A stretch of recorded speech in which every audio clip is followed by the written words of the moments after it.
Everyone, thank you so much for joining us today for the fourth webinar in our 5-part webinar series entitled Sustained Support, Continued Partnership to Ensure Resident Wellbeing. Before we begin, my name is Zakia Grant Knight, and I'm a Senior Program Officer here at the Center for Healthcare Strategies.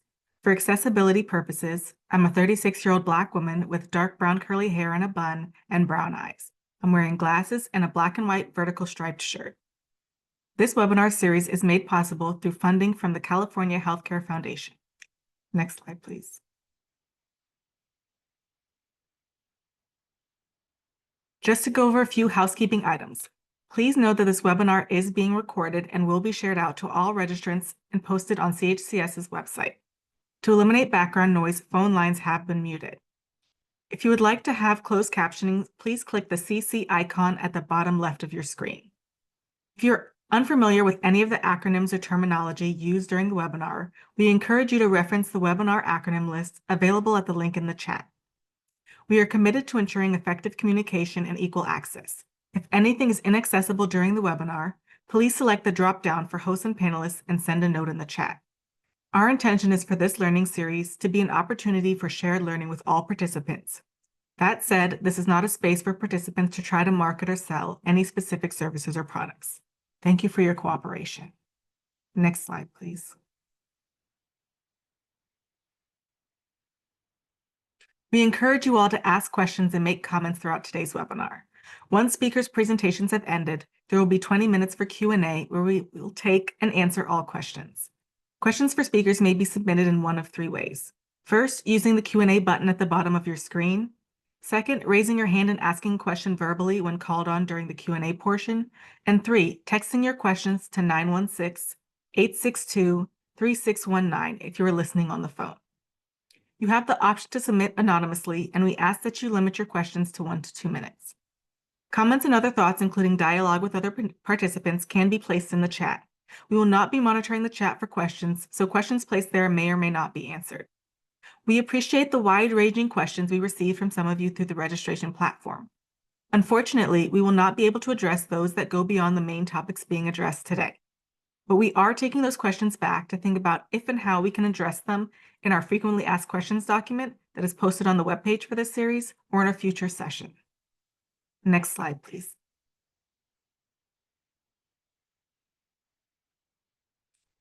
We're going to start with an introduction of the team hosting this virtual learning series and a welcome from the California Healthcare Foundation, the sponsor for the series. In addition to myself and Kate, our project team for this series includes Sarah Triano, Emma Rauscher, Torshire Moffett, and Meryl Schulman with the Center for Healthcare Strategies. Kate, I'll turn it to you for welcoming remarks. Thank you so much, Zakia, and welcome everyone. I'm Kate Myers. I'm a Senior Program Officer at the California Healthcare Foundation, which is a philanthropy based in Oakland, working to improve the healthcare delivery system for Californians with low incomes. And I'm so excited for this 4th of our 5 in this webinar series focused on opportunities to improve access to assisted living for Medi-Cal enrollees. And just wanted to say that in context, today's session is going to focus on the really important issues of once someone is placed in an assisted living facility, what are some of the considerations to make sure they can remain successfully housed and cared for in that setting. I'm really excited to have our guest speakers today that Zakia will be talking about later on, and just wanted to thank everyone for being here today. Back to you, Zakia. Thanks so much, Kate. Next slide, please. The goal of this learning series is to explore opportunities to strengthen cross-sector partnerships to improve appropriate, timely, and effective use of assisted living for people with Medi-Cal and functional needs, specifically focusing on older adults and people with disabilities, people with behavioral health needs, and people experiencing homelessness. There are a wide range of stakeholders attending this series, and we hope that these webinars will foster cross-stakeholder conversations and relationships to serve as a basis for continuing this work in your own communities. Again, feel free to connect with each other with the appropriate use of the chat or during the Q&A portion. Next slide, please. We've structured the webinar series to explore barriers and opportunities at different phases of a person's journey through the continuum of care and into assisted living. During the first webinar in May, participants learned what assisted living is. And just as a reminder, for the purposes of this webinar series, The term assisted living refers both to residential care facilities for the elderly, RCFEs, and adult residential facilities, ARFs. Participants also learned at a very high level about some of the main Medi-Cal and non-Medi-Cal financing mechanisms for assisted living. During the second webinar in June, participants heard about the second part of the journey, which involves assessing whether assisted living is a good fit for someone. They heard about different processes and tools for conducting assessments across different settings. Last month's webinar featured the referral aspect of the journey, understanding the ways in which someone can be referred into assisted living with a focus on how residents are matched to facilities that best meet their needs and the associated Medi-Cal financing streams that are available for reimbursement of the services involved in this step. Today, we'll focus on the fourth step of the journey, which is supporting residents in maintaining their placement in assisted living and the coordination and alignment of services needing in this step. The last webinar in the series will take us through the next phases of the journey, including what comes next, whether that be a transition into an alternative setting or more broadly in terms of this webinar series. Next slide, please.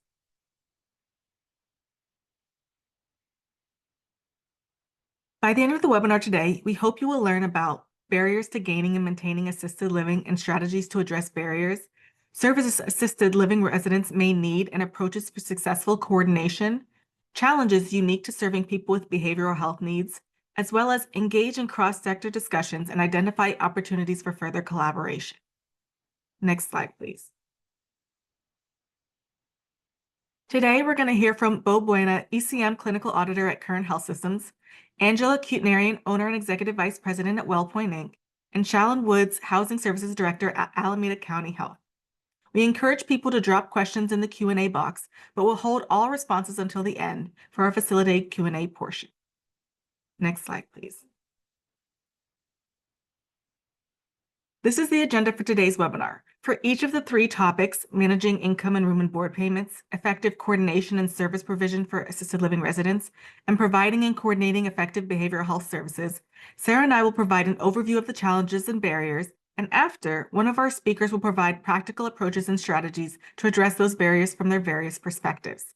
That will be followed by facilitated question and answer, and then we'll wrap up and share more about the next webinar in the series coming September. Next slide, please.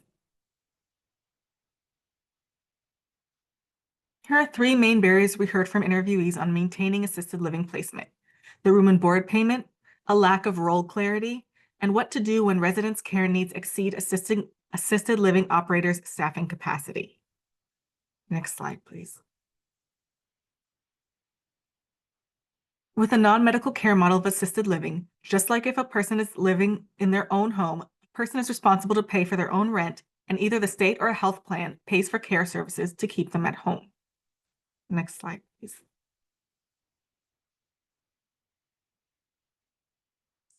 The majority of assisted living residents or their families are private pay and pay out of pocket for room and board. There are, however, a few potential sources of income to pay for room and board in assisted living, including SSI or Supplemental Security Income, which we'll talk about more in just a minute, Behavioral Health Services Act Housing Interventions Fund, or BHSA, which are typically more flexible than the assisted living waiver or the assisted living community support on payment of rent in ARFs and RCFEs, but depend on the individual's eligibility and the specific program being used. As a note, the housing deposit and transitional rent community support in CalAIM cannot be used to cover room and board in assisted living settings. BHSA Housing Interventions Fund, however, can be used for assisted living settings, which is not an allowable setting for transitional rent. County or city HUD housing choice vouchers typically do not cover full cost of room and board. They only cover the rent portion. And regional center funding covers the cost of room and board in non-market ARFs and RCFEs for eligible participants only. Next slide, please. I'll now turn it over to Sarah, who, as I said, will talk a little bit more about SSI and SSP. Thanks, Zakia. So a quick description of myself for folks who are blind or visually impaired. I'm a white 51-year-old woman with long, straight red hair that's going gray, and I've got green eyes. I'm wearing a seafoam colored jacket and a seafoam black and blue shirt under pink and glasses. And I'm sitting at my desk in my bedroom in Northern California. I have several disabilities, including bipolar disorder and a immune system disorder, and I'm happy to be walking you through a little bit about Social Security income right now. So as Zakia mentioned, our team did a series of interviews prior to the webinar series. And one theme that we heard across health plans, assisted living operators, and potential and existing residents was this real concern about paying for room and board. And anyone receiving supplemental security income or state supplementary payment in California is also automatically eligible for Medi-Cal. So for a large number of Medi-Cal enrollees in assisted living, not all, but a large number, their primary source of income is this SSI SSP. And the SSI payment it's a program that's jointly funded by the federal and state government to guarantee a minimum monthly income to either single people or to couples who are age 65 and older, who are blind or disabled and have limited income and resources. So right now, the combined state and federal SSI SSP monthly benefit amount in California is $1,182.94 for an individual and $2,022.83 for a couple. And a lot of people don't know this, but there actually is an enhanced SSI benefit amount that is available for someone living in RCFE, and it's known as the non-medical out-of-home care rate. And it's higher than the regular SSI benefit amount that for somebody living in their own home or an apartment.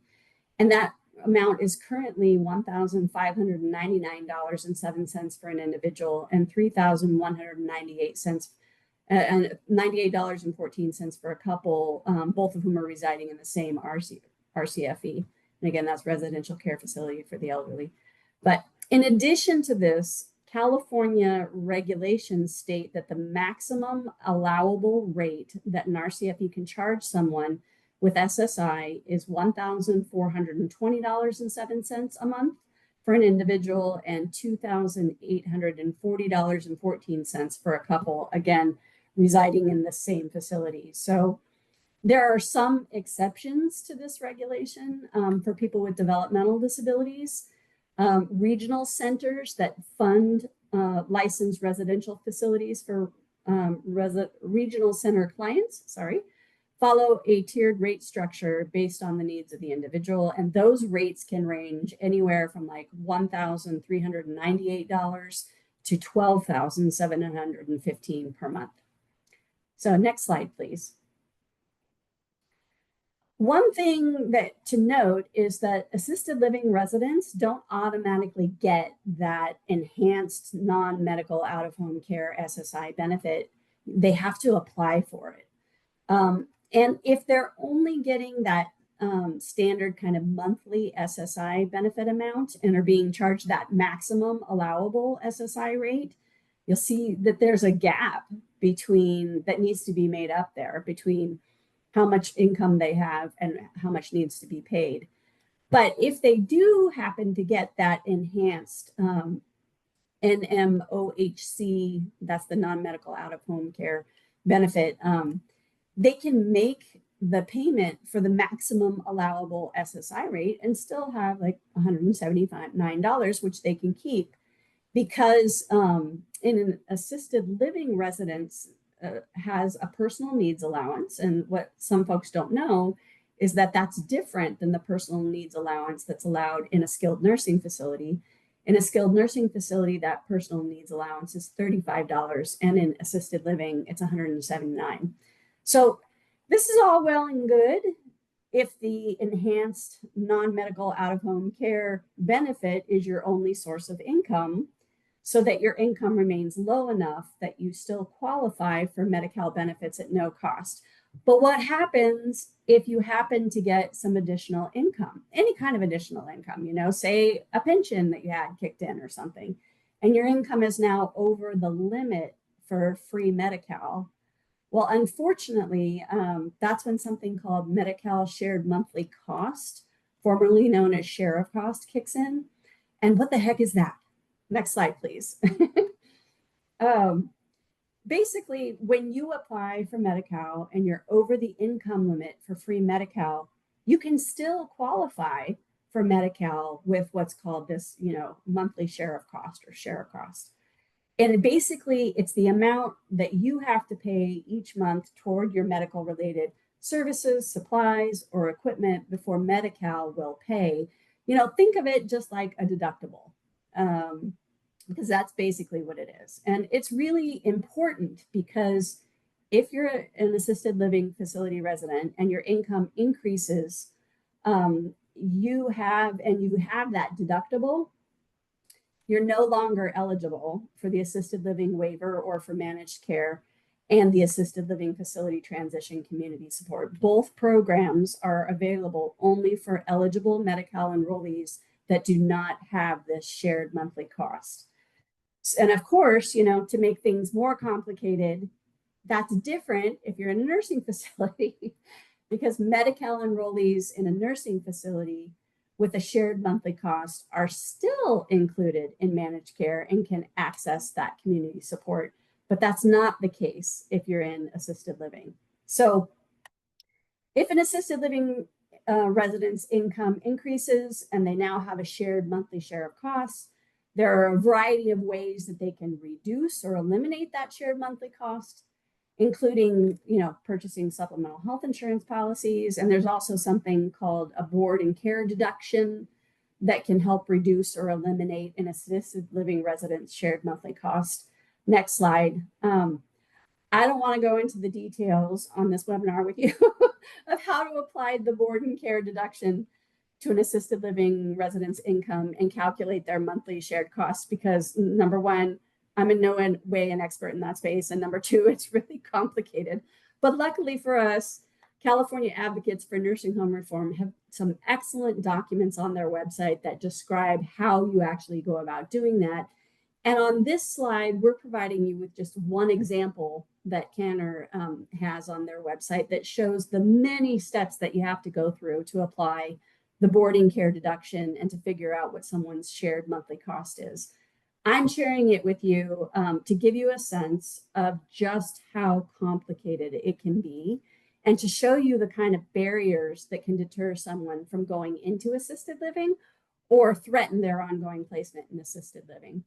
But for more on that and to really highlight one Medi-Cal managed care plan that is actively working to help potential and existing assisted living residents to navigate all of this, I'm going to turn it on over to our first speaker, Bo Buena with Kern Health Systems. Thank you, Sarah. So good afternoon, everyone. Today, as we know, more than 800,000 older adults reside in assisted living communities across the United States. And currently, the demand, as we know, for assisted living is projected to grow significantly in the coming years, placing increased importance on the industry's ability to expand and adapt. Again, my name is Bob Bueno. I'm one of the clinical auditors here at Kern Family Healthcare within the ECM department or the Enhanced Care and Management. Jennifer, I saw your question earlier. Might be able to touch on a little bit of that later on here. ECM serves the most vulnerable of our membership and is categorized really by population of focus. Two of our focuses target people that are at risk for long-term care and are residing in a skilled nursing facility, wanting to transition back out in the community.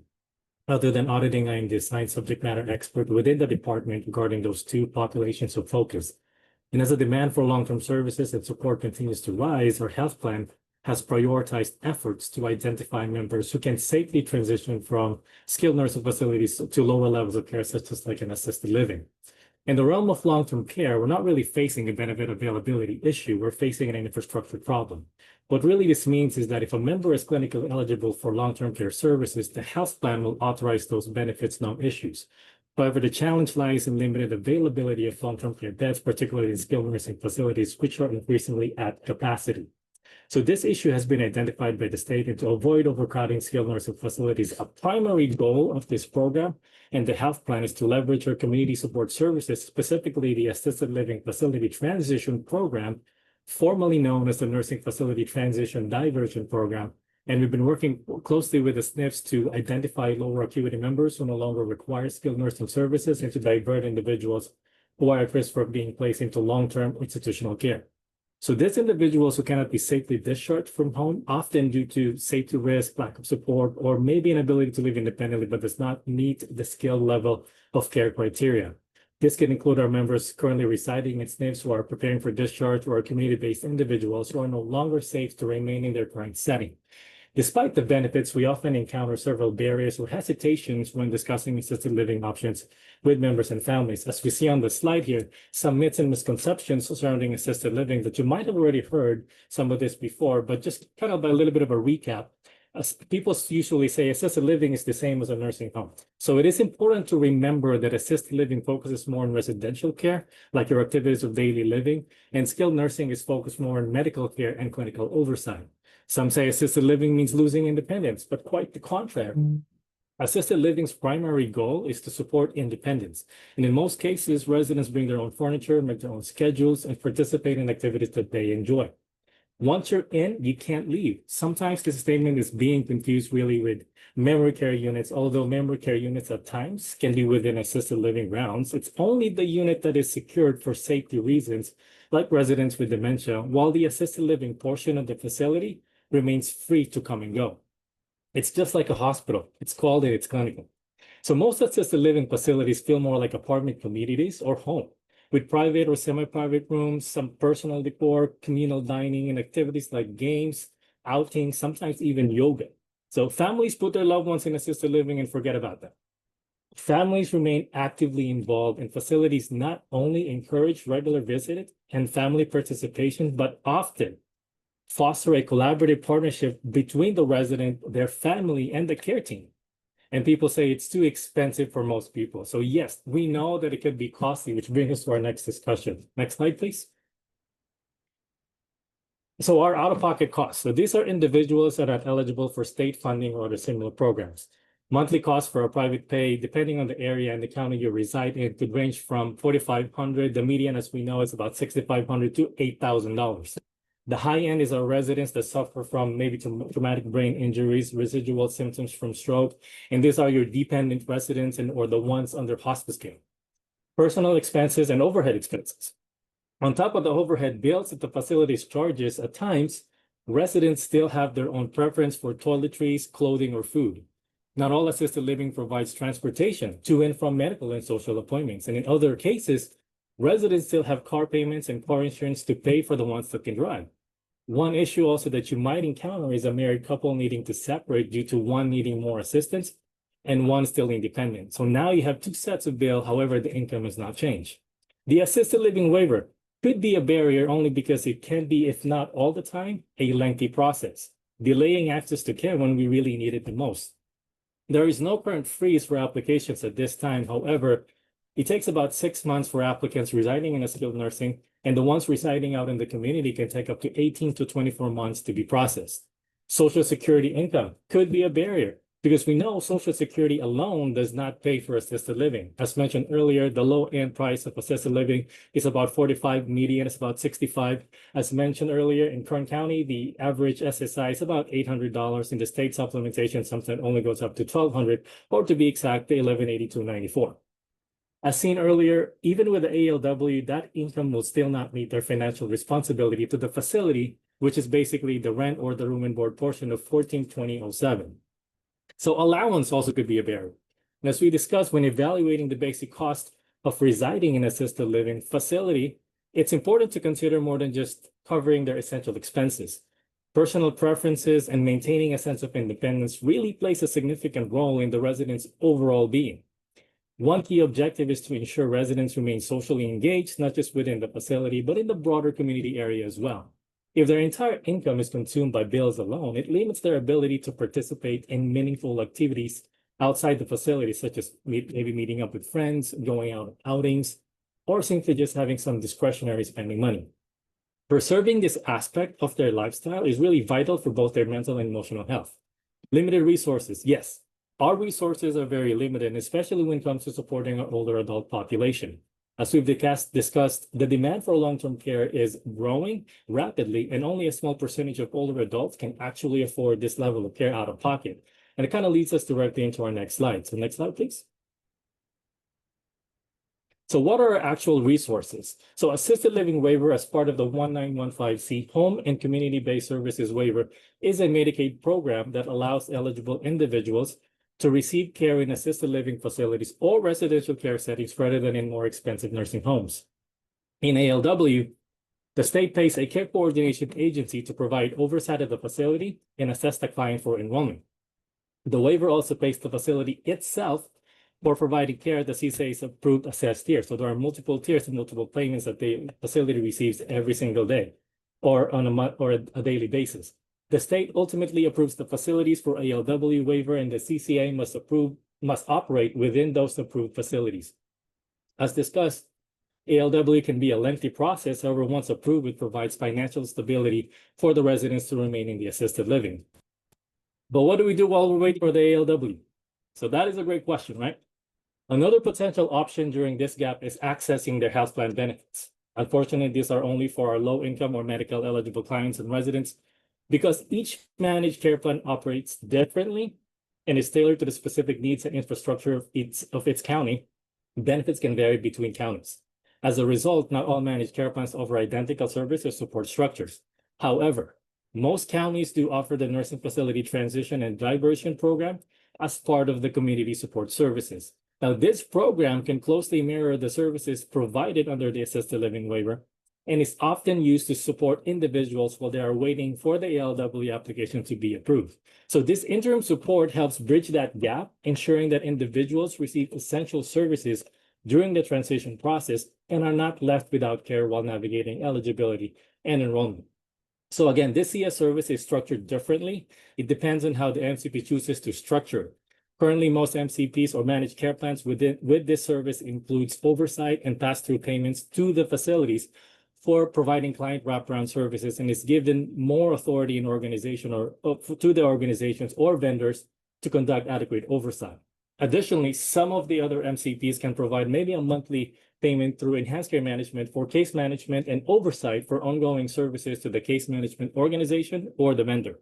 So please note again that this service is provided at the discretion of this individual managed care plan. Therefore, it is essential to coordinate directly with your contracted MCP to determine specific payment processes, rates, and authorization requirements. So is there anything else that we need after being approved for these programs? So the answer is yes. The client is still responsible for the room and board portion of the payment structure, whether there is assistance through ALW or through the MCP. Again, the common numerical value for room and board in our county, and as presented earlier, is 1420.07. And in the event that the resident is not able to pay that rent amount due to having less income, one possible solution for residents, as we mentioned earlier, who are receiving Social Security benefits, that our vendors partners have been doing is to submit a 795 form. This is a sworn statement used to provide additional context or clarification related to Social Security claims. In this case, the form can be used to explain a change in the individual's living situation, specifically their transition to an assisted living facility, detailing the increased financial need due to assisted living fees, also sometimes leveraging the MC 171 form to request consideration for that non-medical out-of-home rate adjustment to potentially increase their monthly benefit amount. And this approach has been helpful in bridging really the financial gap for individuals who cannot afford the full cost of their rent portion. And our partners currently are seeing a 6 to 12 month turnaround time for the increase to be approved. And this is all, if all the documentations are provided in a timely manner, like birth certificates, proof of income, maybe other benefits. Timelines do vary and approvals can be sooner depending on each case, especially if the client is transitioning from a skilled nursing facility. So as mentioned earlier, once approved, our partners should see an increase of $15.99 a month, and after rent leaves the resident allowance of about $178. This is at times our selling point for members that are eligible to transition down from skilled nursing facilities, because as mentioned earlier, the allowance increase instead of only receiving about $35 a month in a skilled nursing. So what if the individual does not qualify for any of these programs? Alternative avenues that families and residents can explore to help cover the cost of assisted living are personal assets. So some residents choose to liquidate assets and place the proceeds into a trust or dedicated account from which monthly assisted living expenses can be drawn. Pensions or retirement income, pensions payments, Social Security, and other retirement income streams can often be used to offset maybe monthly care costs, either in full or in part. Borrowing against their life insurance. Our partners have seen success with families choosing to borrow against life insurance policies will convert them into long-term care benefits, providing an additional source of funding. And once a resident has exhausted all of their assets, the assisted living providers can now then help explore public programs and benefit options the individual may now qualify for, such as Medicaid waiver programs or other local support services. So that concludes my presentation for this afternoon. Thank you for your time and attention. I'd like to hand it over back to Zakia. Thanks, Bo. Really great information.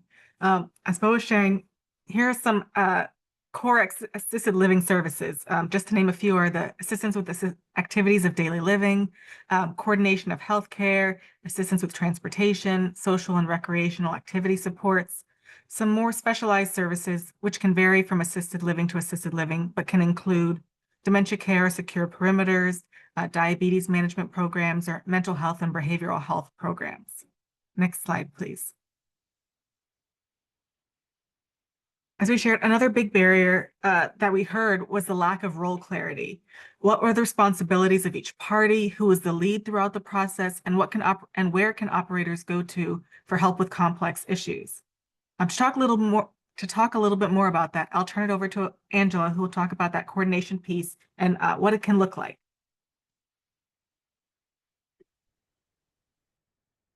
Next slide.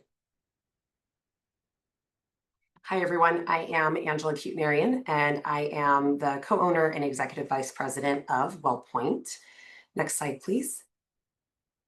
And so who we are a leading provider of affordable boutique-style residential assisted living and related healthcare services. We specialize in offering a coordinated and integrated system of care to our residents who are high acuity older adults who suffer from chronic illnesses, including Alzheimer's and other dementias.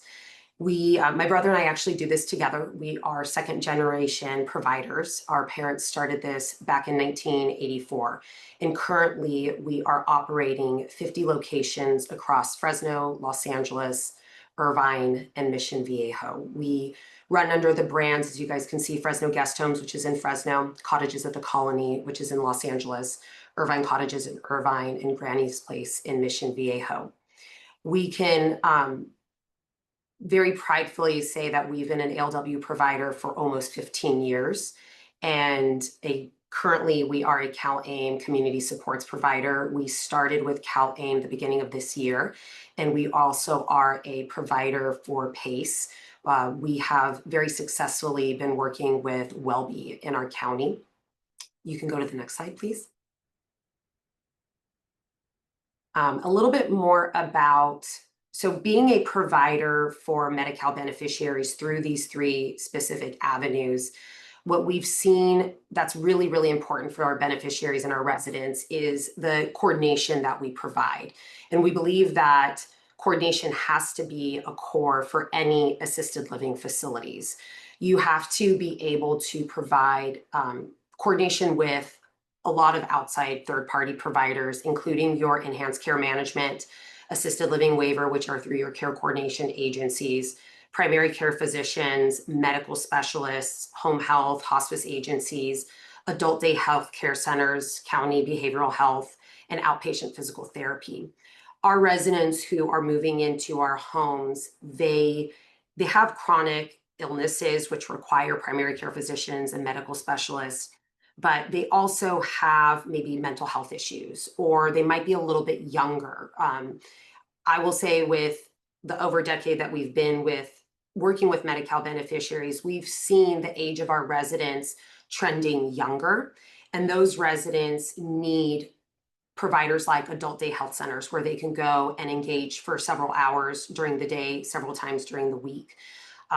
We've also seen that with Medi-Cal, it's difficult sometimes being able to find a primary care physician or specialists that are willing to take Medi-Cal.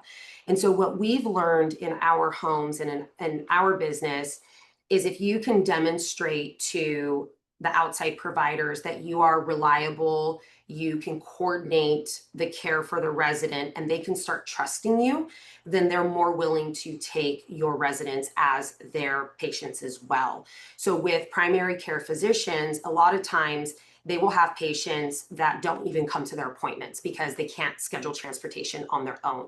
So as a facility, it's important to help coordinate that for your residents, because it allows for them to actually be able to participate in their community and be able to have the different providers take them on as clients. We can go to the next slide now. So to be able to work successfully with other vendors and other physicians and other providers, you actually have to be able to coordinate the day-to-day for the resident.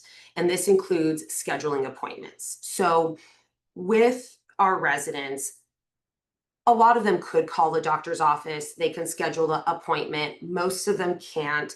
Some of our residents do have families, but those families are also very busy. They're busy with their lives. They may have growing children that they're responsible for, and being able to take care of the day-to-day for their loved one becomes difficult.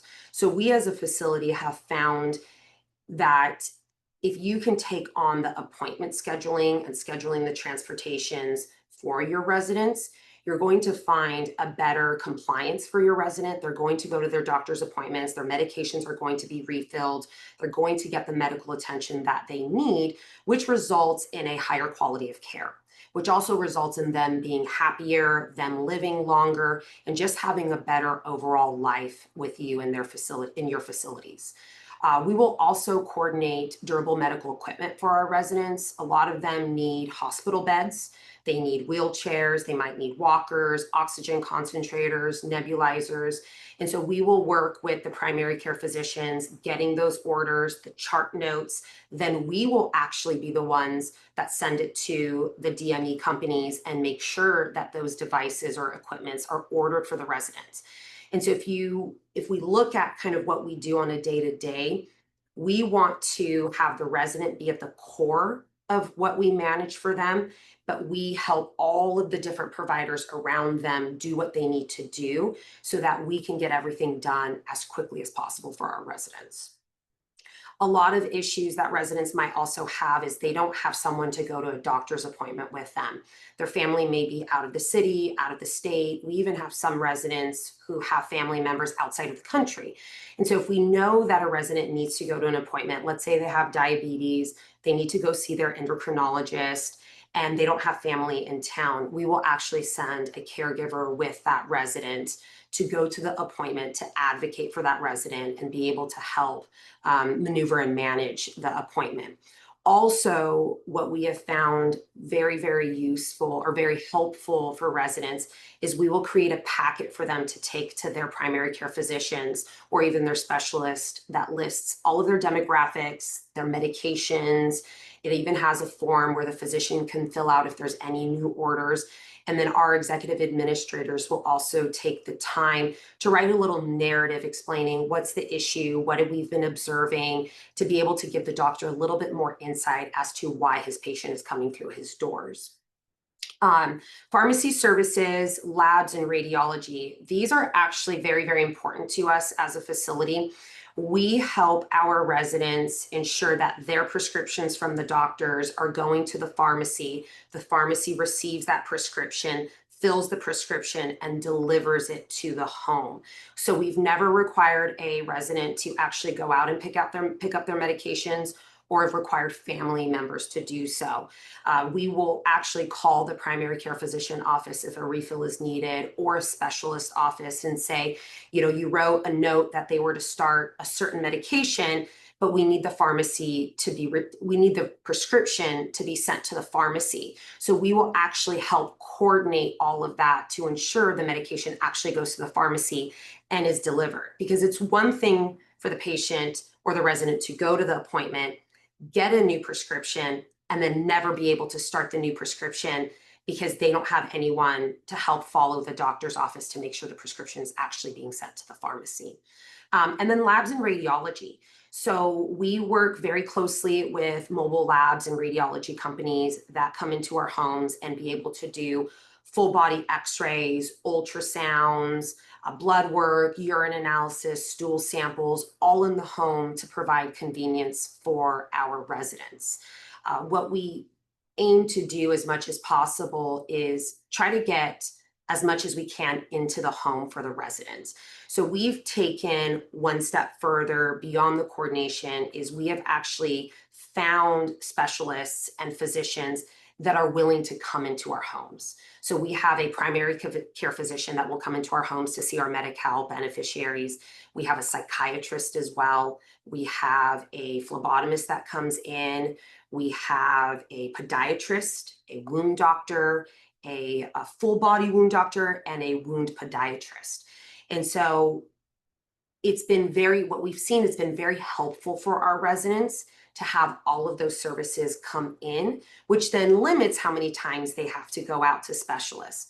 But if they do need to go out to specialists, it's important to try to coordinate all of that for them so that the process is easy and it's also maneuverable for them. We've found that when residents have difficulty going out to a doctor's appointment, they don't want to go anymore. But they have to go because let's say they have diabetes and they need to see their endocrinologist.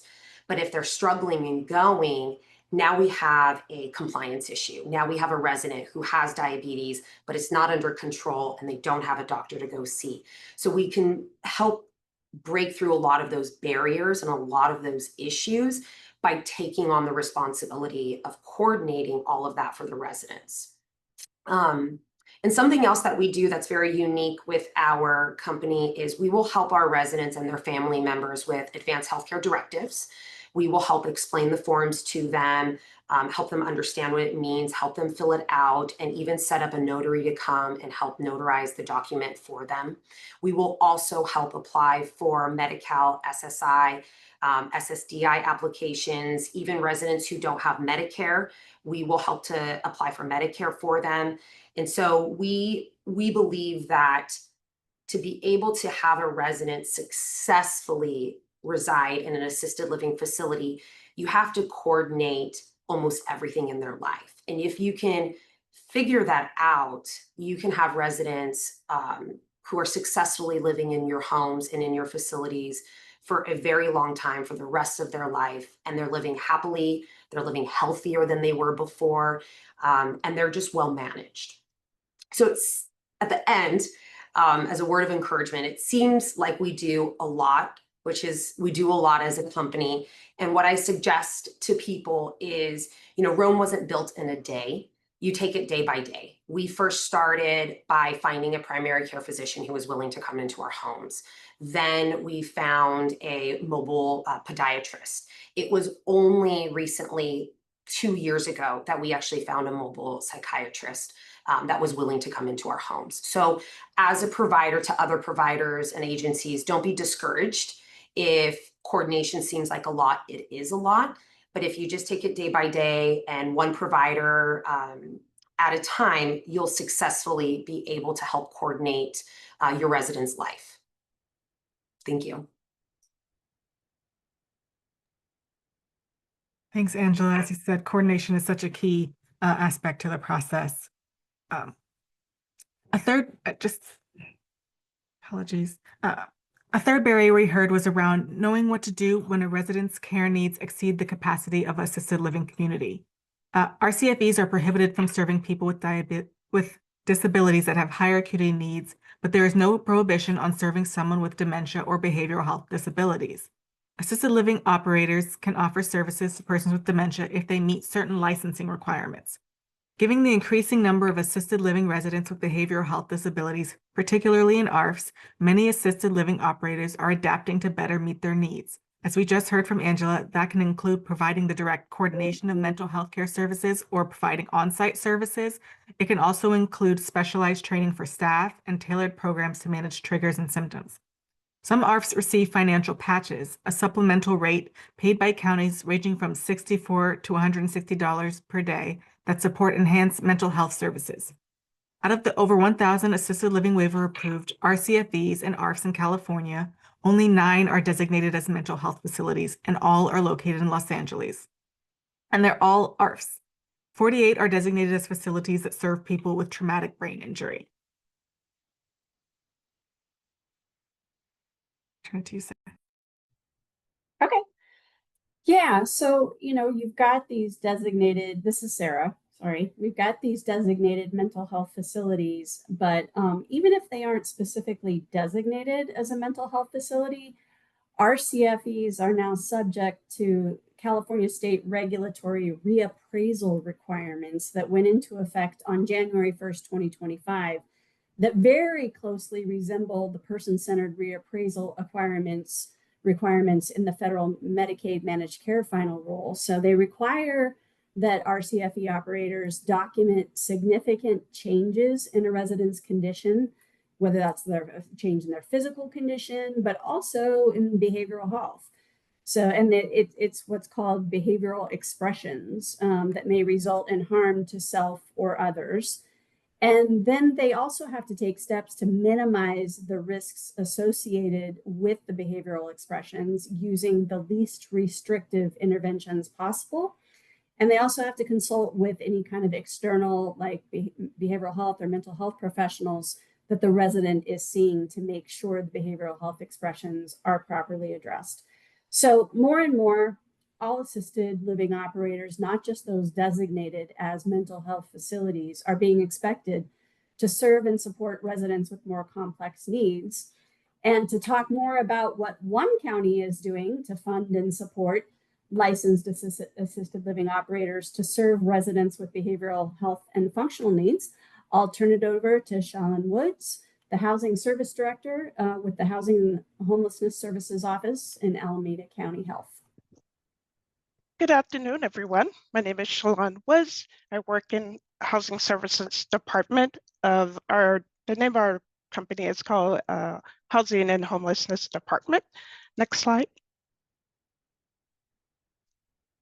And the program I'm going to be discussing, so in our Housing Services Department, there's like 3 programs: interim housing, emergency housing, and permanent supportive housing. But for discussion, we'll be talking about our housing support program that work with licensed boarding care, our assisted living program. Next slide. So a little bit about the housing support program. This is, so our housing department is tasked with helping individuals navigate into housing and then providing sustaining support while they're there. What funds our housing support program and licensed boarding care is actually Alameda County Behavioral Health Department. Through MHSA Fund, they fund 330 beds, and the licensed care homes are in the city of Berkeley all the way to the city of Fremont.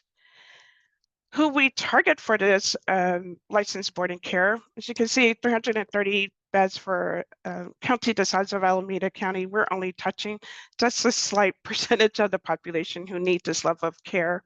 And to make sure we're targeting the most vulnerable and high-risk individual, the criteria for the program are folks who are exiting institutional settings.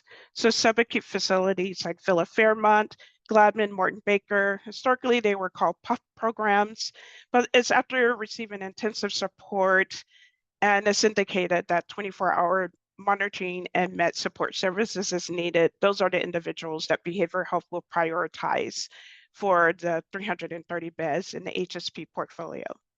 And our referring entities, again, are those 3 subacute facilities: outpatient team, which are service team, full service partnership, and who also help identify individuals for licensed boarding care is the public guardians or the conservator's office in Alameda County. HSP, we have 9 adult residential care facility, and we have 12 residential care facilities for the elderly. In 2020, we switched from being a subsidy fixed rate model to paying for tier level care based on healthcare need. So that flat rate became a tier 1, tier 2, and tier 3 program. And we did an assessment in 2017 on what is leading to high exits from licensed boarding care home. And it's folks being admitted to not psychiatric facility, but with medical facilities in the homes and were unable to manage their care because of staffing or their healthcare needs was beyond what they could support at the time. So when we created the tier program, we decided the basic boarding care rate was just for people with a behavioral health diagnosis, and maybe some like preventative healthcare needs that can be managed between their PCP or their doctor and their outpatient team.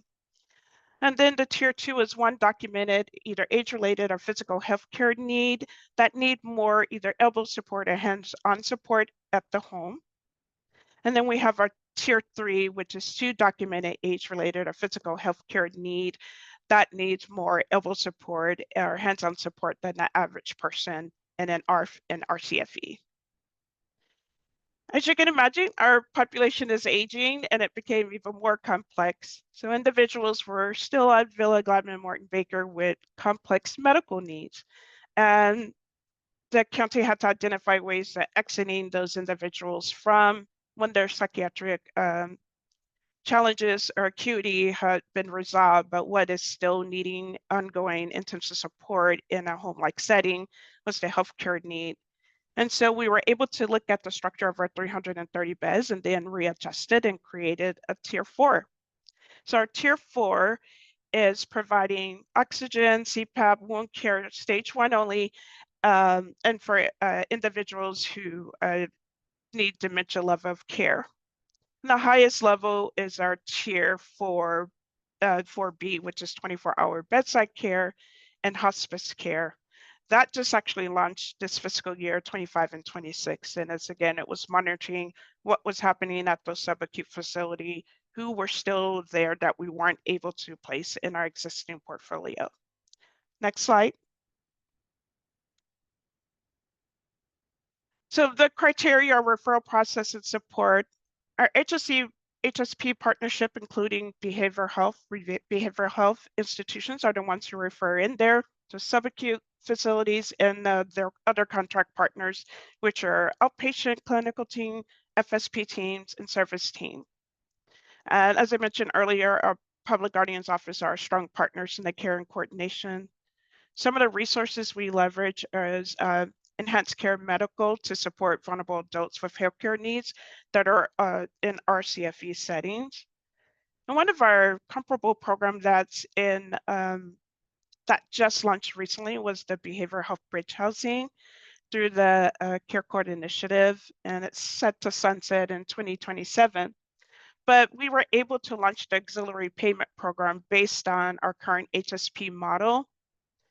And what that particular project is able to cover some of the gaps, our HSP tier level of care is really focusing on healthcare need, whereas bridge housing is all encompassing. It's a flat rate, but it also targets some of the most vulnerable individuals who we might not be able to place historically in our HSP home because our rate for tier 1 is at the lowest rate. The bridge housing auxiliary payment, they're able to take individuals with a flat rate of $4,300, and it's really targeting some of our most vulnerable individuals who have behavioral health need, whereas the HSP focus on the healthcare need. And my last slide. I think, yep, just Q&A. So thank you.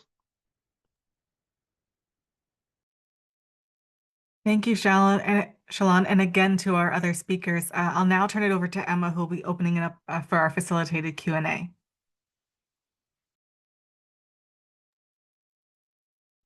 Thanks, Zakia, and thank you to all of our speakers. That was a lot of really great information. Just for accessibility purposes, I'm Emma Rasher. I'm a program officer at CHCS. I am a 26-year-old white woman with long or medium length brown hair, brown eyes, and I'm wearing kind of like a tan sleeveless vest today. And yeah, we've reached the end of our presentations and are opening up the floor for Q&A.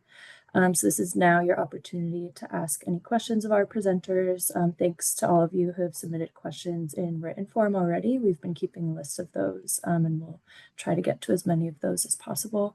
But you're also welcome to ask a question live. So if you'd like to ask a live question, you can go ahead and use the raise hand function and we'll call on you in the order that hands are raised. We'll invite you to unmute yourself so you can ask your question or offer any comments. Just note that in an effort to hear from as many people as possible, we'll prioritize calling on participants who we've not heard from yet. And then as time allows, we can provide opportunity for participants to ask multiple questions. So again, you're welcome to submit any questions or comments through the Q&A function or through text as needed. And that text number is 916-862-3619. or you can ask live. So for now, I'll go ahead and see if anyone has a question that they want to ask verbally. Go ahead and raise your hand if you do.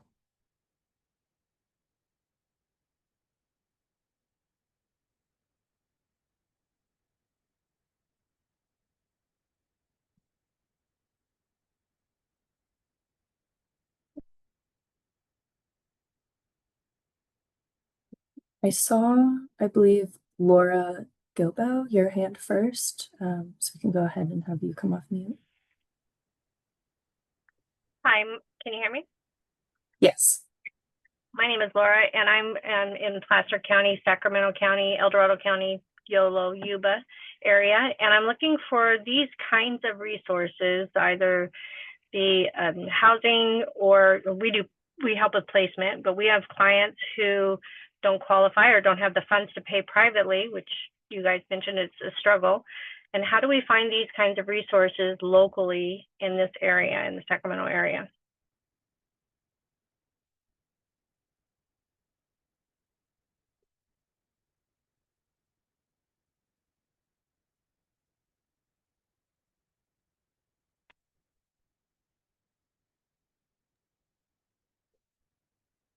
I can try to answer your question, Laura. So, I mean, so with the resources, if we're talking about like going to an assisted living, the ones that cannot afford the funds, it really will depend on the ALW. So each county has a designated care coordination agency, or CCA, and you can look that up at the DHCS website, who is assigned to your county, and you can start the application for the ALW. So again, it is a lengthy process, so it might take a little bit of time. But once they're in the assisted living facility, what we've done in our county is we've worked with our vendors, or the facilities that we work with, and kind of working with the rent portion of it while already receiving payments with the ALW.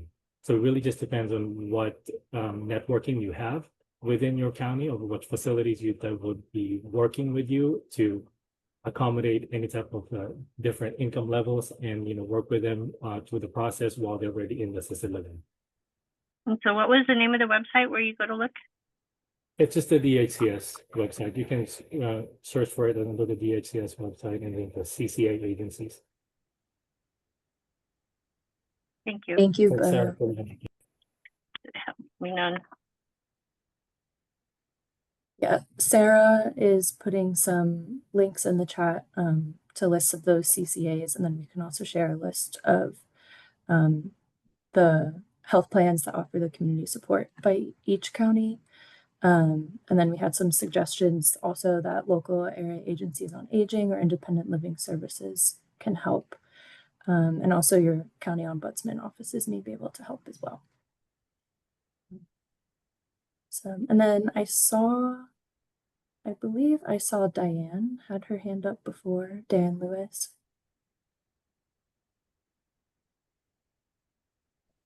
Hi guys, I jumped on late, but I joined this call because I just trying to primary caregiver. My 37-year-old nephew has epilepsy. I wanted to see the stress of trying to pay rent every month is causing even more grandma seizures and medication changes.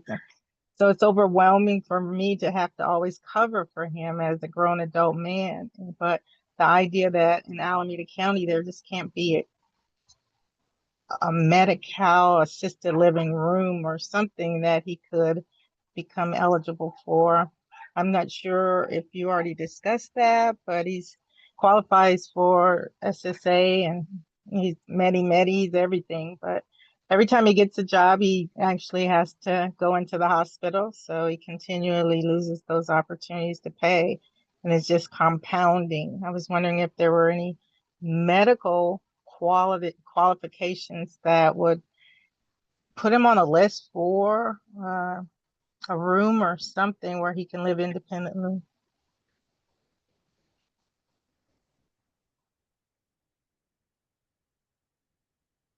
Question for you. Are you looking for him to live independently or to be in a group setting? Well, in a yeah, facility? it's independently. He's 37 years old, 6'5", but kind of it's a whole lot of depression along with all the meds that he has to take. And so I would want him to have his own independence. I did caregive him in my home, but it just didn't work out. After you get to be 35, 36, 37, you kind of need your own spot. So, I mean, I'm trying to inquire not just for myself, but I'm also all throughout the county of Alameda doing things for every other group. But for me, this would be such a relief. I wanted to see if, because he qualified for Medi-Cal, is there an assisted living that would have a bed for him with a chronic condition like epilepsy? I can speak personally for us. There are, facilities. We have a lot of residents that have epilepsy.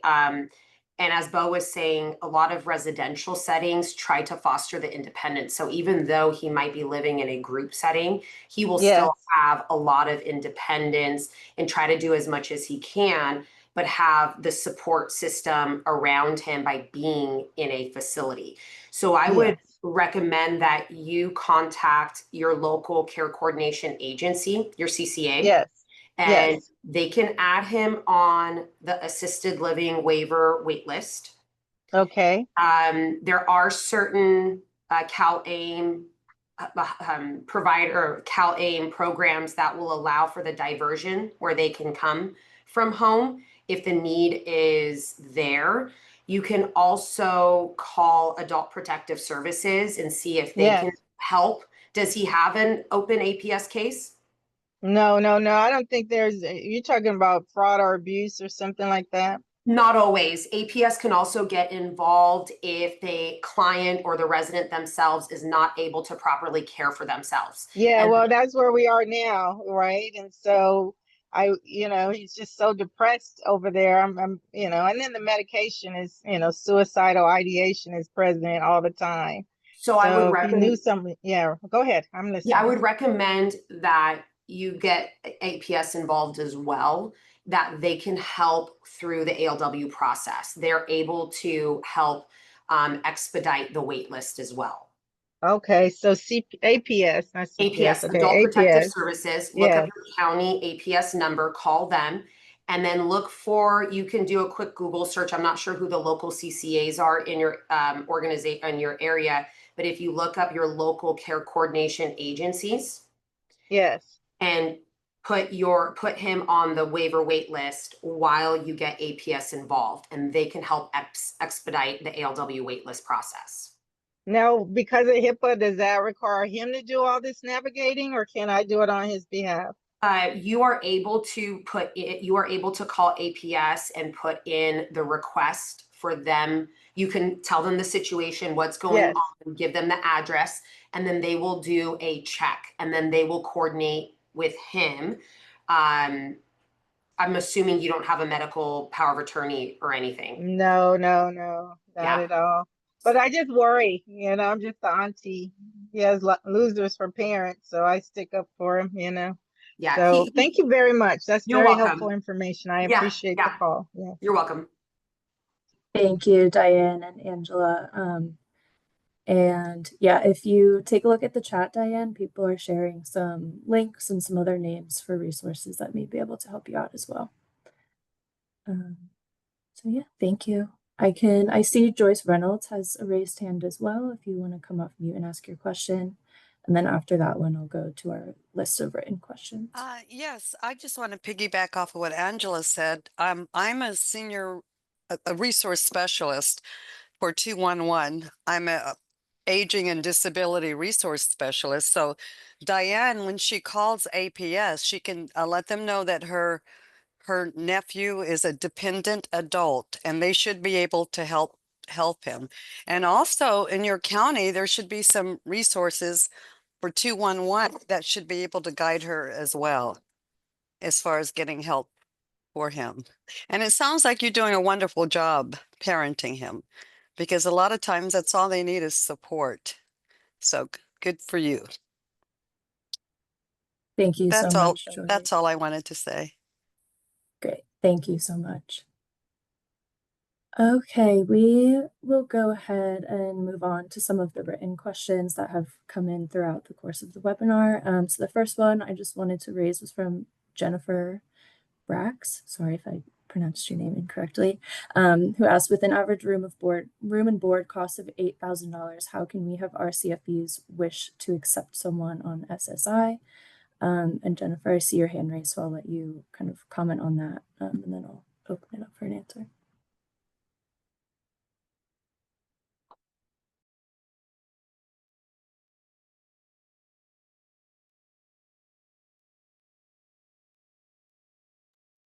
Okay, I'm not hearing anything, so I'll go ahead and just wanted to flag that according to the information that we collected for this webinar series, the average total cost for assisted living is about $6,250 per month for care and room and board. So not to say that there's obviously not cost barriers there, but the gap in some places can be smaller than what was listed there. And it's definitely true that SSI, SSP payment rates for room and board is lower than what private pay residents pay. So I don't know if anyone, I know Bo, you spoke to this in your comments, but I don't know if anyone else has any other closing thoughts on that piece to add. Hi, Shalon from Alameda County. One of the things we learn is our partnership with the homes. Many of the homes initially, especially the ones that are recent admit to our portfolio, historically work with private pay. But what private pay often doesn't provide is that extra support. So on our team in housing support, we're all licensed clinicians. So it's myself, a director, have a clinical supervisor, and there's 3 mental health liaisons. And they provide TA support to our licensed board and care home to make sure they understand the behavioral health system in Alameda County, who their key players are. They also have strategies of when a person moves in the first 90 days, they provide a housing stability meeting, and it's assessing what the needs are, what's working, what's not working, and try to quickly resolve issues before any challenges to that person needing to leave the home. So they're leveraging their relationship with behavioral health. So again, everyone that's entering into housing support program, they're connected to either a service team or a full service partnership. And we always tell them, we're your new colleagues, and we're all going to wrap around the support. That offsets the cost. So many, I always tell this home, when she first came on board, we were really like, come work with us. And she said, I will give you 7 of my 42 beds.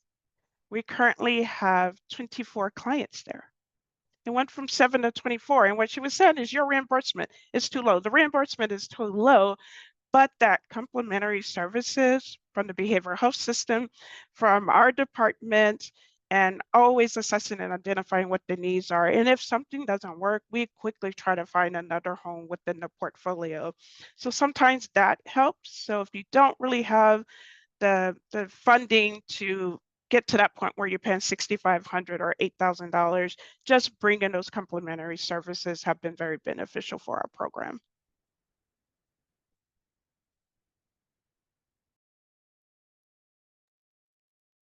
Great, thanks so much, Shalon. Did anyone want to add on to that before we move on to the next question?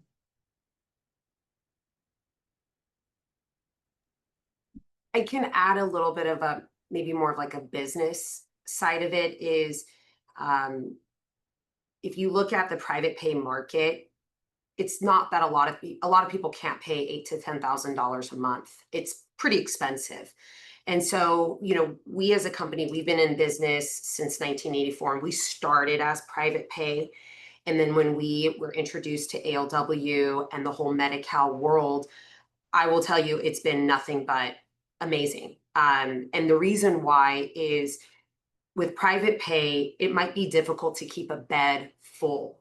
And if you look at your entire calendar year, and if you can keep your bed full every single day of that year, you're actually probably making more, even though the monthly or daily reimbursable for a Medi-Cal resident is less. And so you have to kind of look at it as an aggregate. Medi-Cal beneficiaries, or being a part of these programs, CalAIM and ALW, they really open an entire world of residents that you are now able to take care of, where in the private pay, the demand may not be as high as it is with Medi-Cal residents. So just a little food for thought. And just like the numerical value, just to add on to what Angela said, like we've worked with a lot of our facilities that would accept more and more of ALW just to, get over the overhead costs within the facility. Because your daily rate to the highest rate of an ALW is 190, and you have a CCA that really just oversights the care for the members. So you have that advocate working with you with the clients or the residents that you guys have. So more and more facilities are actually accepting ALWs now. Thank you all. Yeah, those are really great points to think about.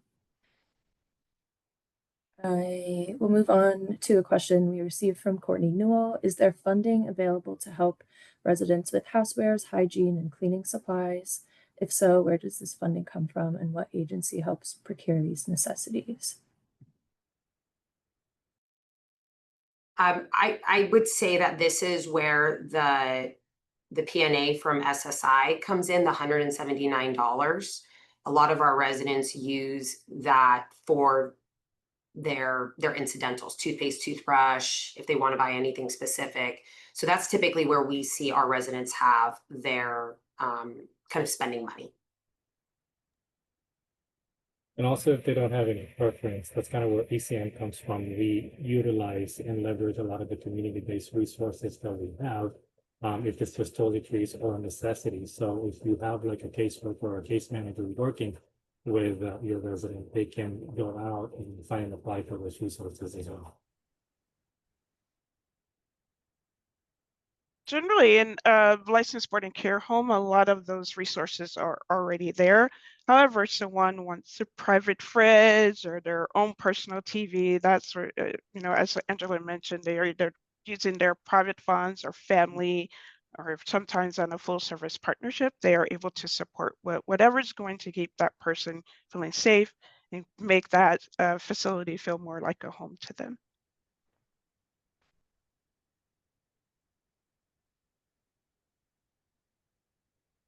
Thank you all.